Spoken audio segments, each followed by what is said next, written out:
প্ৰচেষ্টা হাতত লওক। নম্বৰ 2 মোৰ পৰিয়ালত চুবুৰীত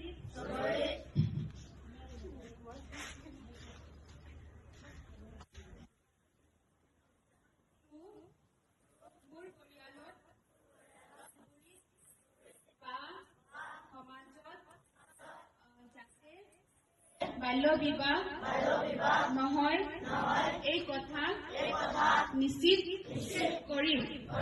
নম্বৰ 3 কোনোবাই বাল্য বিবাহ কৰাবৰ চেষ্টা কৰিলে পঞ্চায়ত আৰু চৰকাৰী কৰ্তৃপক্ষক অৱগত কৰিম। নম্বৰ 4 সকলো শিশুৰ শিক্ষা আৰু নিৰাপত্তাৰ বাবে মই মাত মাতিম আৰু বাল্য বিবাহ মুক্ত ভাৰত গঢ়ি তোলাত সমৰ্থন